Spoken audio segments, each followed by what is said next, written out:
got a horse with some serious problems, and I've been working really hard to fix him. Dun-dun-da! Starting with the bladder and some pee-pee problems. Believe me, this urine stream is actually a good thing right now. 2, behavioral, whether he's loose or being handled. There's a whole bunch of things going on with this horse. But now, he's starting to be inquisitive and thinking. This video showcases how I've been handling all these many behaviors and how we are seeing improvement. Welcome to the Nix story. We all know Nix has a lot of problems. And if you're new to this series, this video is still gonna be super interesting for you because I've got a horse with a lot of problems. Some of them will be stuff your horses deal with, and some of these problems are super weird and they'll just be interesting. Now that we're back at the arena, it's been about 3 weeks of intensive training to see if I can help Nix through physiotherapy. And it's the big debate.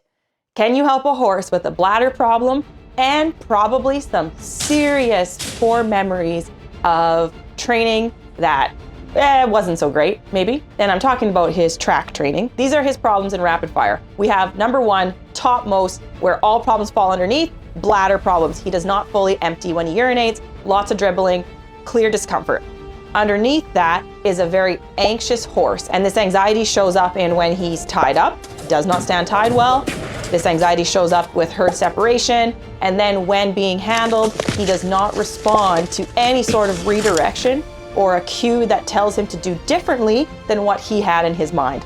And of course, this bladder issue is because of some nerve damage in the past, and this nerve damage has led to poor movement, poor proprioception, and we're also trying to address all of that. So the question is, are the methods that we have been using working, and is it worth continuing? Let's start with what his bladder's doing. As a reminder, he dribbled constantly when I got him. Just tiny little dribble all the time. I never saw a stream or definitely not a full urination.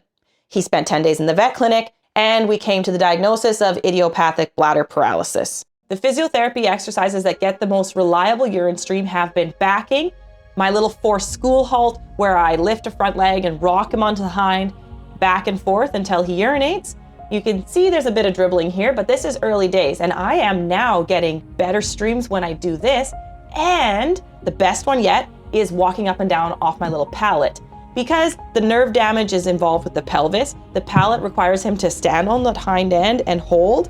Side note, keep an eye on his left front because this has also improved significantly. Look how he does not bear weight on it or straighten the knee.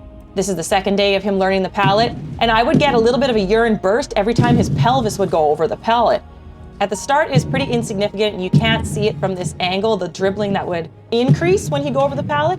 But just notice how awkward he is. I was often trying to stop him on the pallet to get more of a burst, but he wouldn't stop. But look, this is now. That was a huge urine stream. Because I got him to stop on there. Good boy. Oh my goodness. I would say he urinated about a couple cups of urine just in that one stream. While there. Yeah, that's your pee.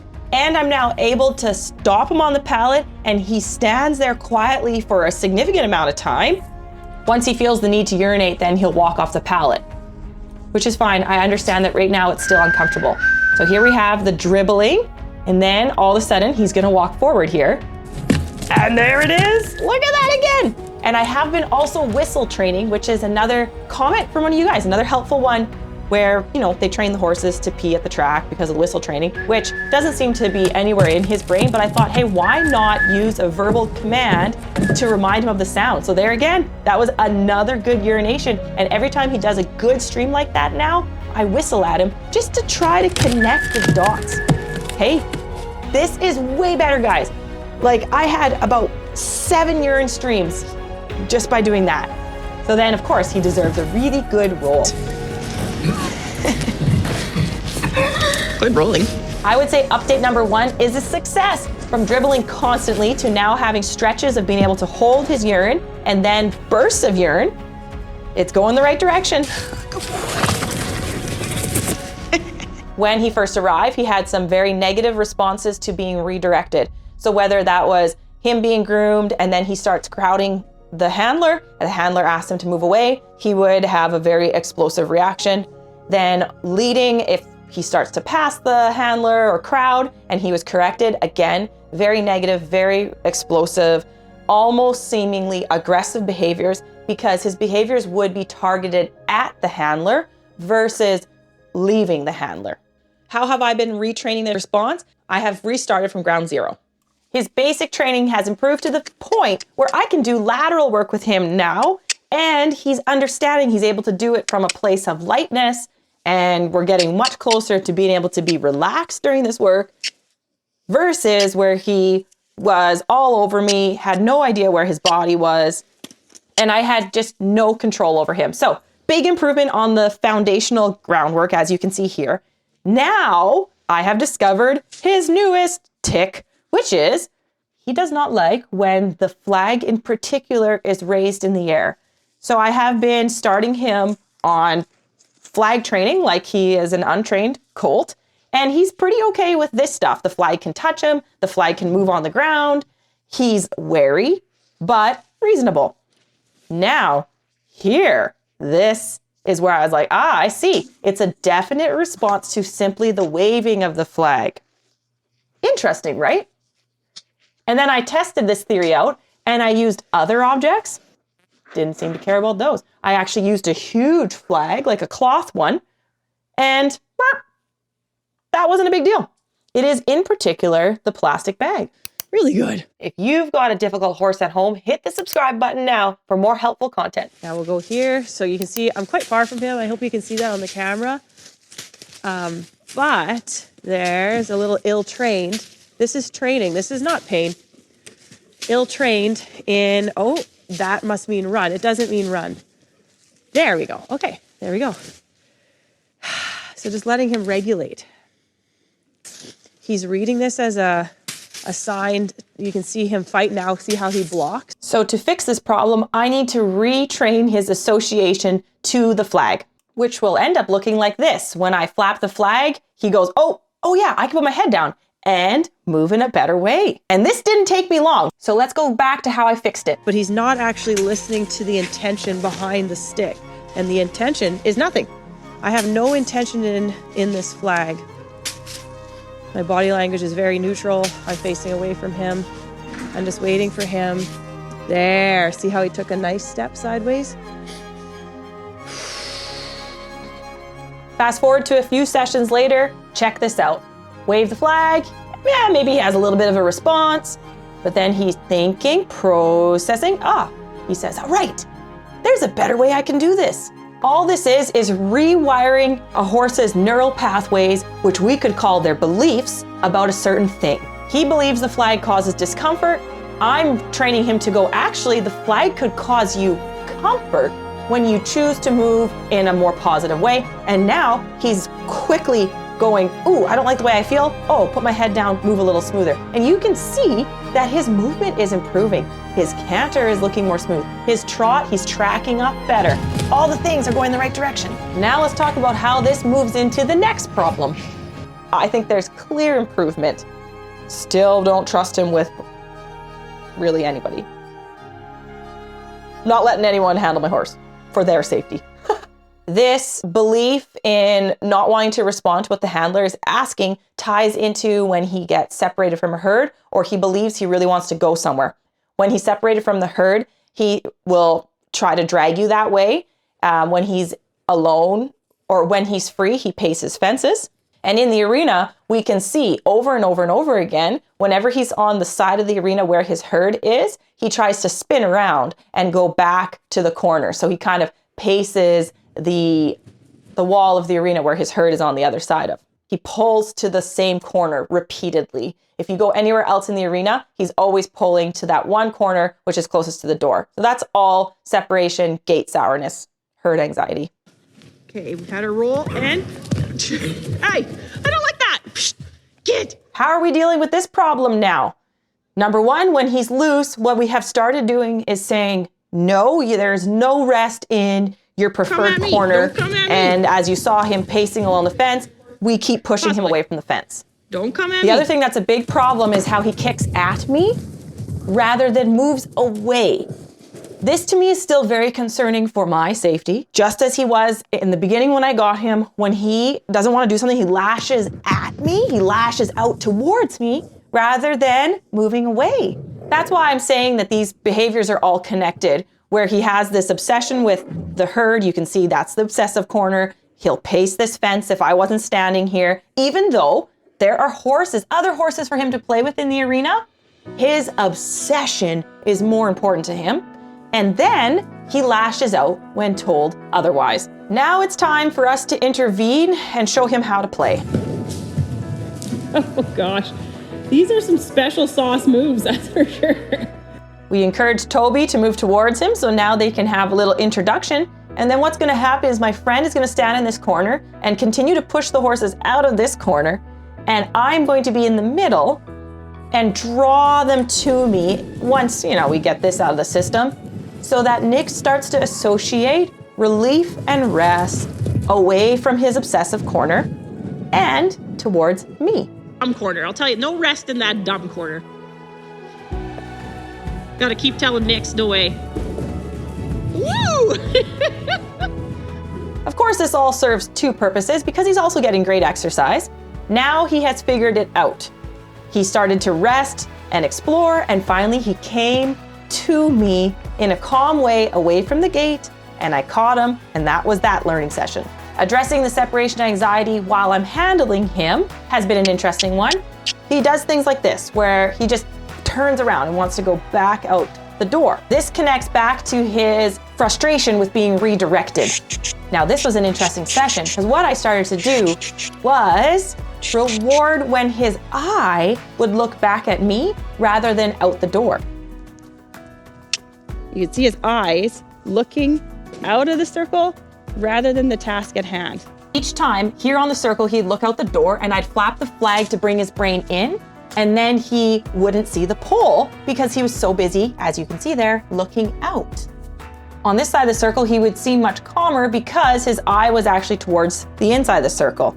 And then somewhere about here, the head would start to tilt and he'd try to pull out of the circle and then would often not see the trot poles, which is interesting. So the trot poles actually were very useful to go, hey, there's a consequence for not paying attention. And that is that you're catching yourself off guard. Because interestingly enough, whenever we do the trot poles the other way towards home, he would never mess them up. Oh, good job! Yeah, good boy. The flag is being used to bring his attention in. And as soon as he looks in, I cease movement of the flag. So expanding on how the flag is kind of that cue to bring awareness to himself versus the external anxiety. There we go. Think. Yeah, good boy. Much better. The head is even looking in the direction of travel instead of pulling out. Yeah, there we go. His eyes stayed looking at me so much better that time. Good job. Interesting session. Get that pee. Get that pee functioning. Now let's check out his next problem. Standing tied was actually a really dangerous thing. He would stand there and rear and kick and swing around. And now he is standing tied, and I've even been able to trim all 4 feet. And he held up his legs for me reasonably and was very gentle about me even putting them down. Let's go back in time a little bit to show you where we started. These are the tantrums that he has on his own accord with no one around him. He's not hard tied. The rope is wrapped around the post, so if he were to fully pull back, there would be some slip, and he's always supervised while he's learning this important skill of patience. How have I been addressing this? First off, there has not been punishment. There has been redirection and showing him a better posture, going in, taking breaths, putting my hand on tense points of his body. And you've seen this in my previous videos, and it does work. And he had learned how to stand better while I was near him, but then as soon as I'd leave, this would be the behavior. And by leave, I mean walk away just behind the camera, not far. And of course, time, patience, and consistency can heal a lot of things. Now look at this horse. Look at that cute face. And note that I am out of frame and we are standing there, even with no food. Look at how good he's standing. Hi, buddy. This is huge improvement. We're not 100% of the way, but he has way more tolerance for standing tied. And I can trust him a lot more now. You can see just behind him, Aries is tied to a post over. And of course, up until now, I would have never trusted another horse to stand by Nix because of the fact that I would have assumed Nix would kick its head off. So Nix has done a lot better regulating. The posts on the ground have helped him with the pawing. You can see that his pawing attempts are pretty weak now because it's annoying to paw when these poles are here. And what I do is, like, every so many days, I actually just change the way the poles are. So sometimes he'll move sideways and he'll have a back foot on the pole. Sometimes he'll have two. Sometimes he has to back over the poles. And all of those things are helping him with his proprioception, helping him learn to know where those feet are, and has helped him learn that staying still is probably an easier option, right? Just to relax. Now, he is pawing a little bit here because he's waiting for his food, because I just brought him in, and our routine is he comes in, I kind of organize a couple things, and he gets his food right away. Phantom already has her food, so she's already happy. So I will give him his food now, because it's not that I want him to wait so long, but I just wanted to show you that even there, he's regulating a lot better. I'm so proud of him. There, okay. And today is leg cleaning day. I think it just depends which way or like how much he drops his penis. And sometimes I think he can pee a little cleaner and then sometimes not. For this job, I put on gloves, rubber gloves, because it's stinky. I just remembered we got to do our red light while we're standing here. This is new.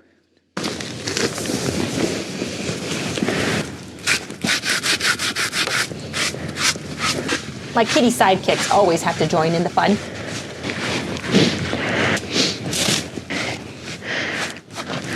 Then to top it all off, which is the most exciting thing to me, is that overall his movement has improved. He is offering canter. He is trotting and dropping his head and neck and loosening his back. In the field, he would run with his head like so high and so inverted.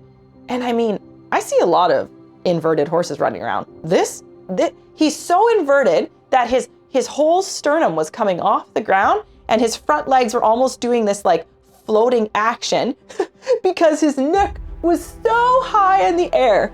It was ugly movement, to say the least. And now we are learning new ways to move, and he is choosing these on his own now. The fitness he's gaining has improved his movement, and learning that when he puts the head and neck down, that he feels more comfortable and he moves better. And now he's putting his head down before I even raise the flag. So the next step now is to have him going over trot poles or put objects in front of him so that his brain is always thinking, what's in the arena? What's in front of me? Rather than brain out of the arena, worried about his anxiety, and then he trots around like a llama. This sort of enrichment training also brings joy to his learning. You gotta go over it. This is now your Lucinda Green training. Over, under, and or through, man. Yeah, see, that's fine. You can be smart about it. Go to the low end. And not that we're not training him to jump. I'm continuing to build on his problem-solving skills that we saw before are poorly lacking. Very nice. Oh, even nicer. That pea spot is wildly interesting, isn't it? Yeah, okay. Yes, even allowing him to explore the smells in the arena. The other thing, which is really subtle but speaks volumes, is how he chooses to stand more square. So we'll do an exercise and his legs are more square.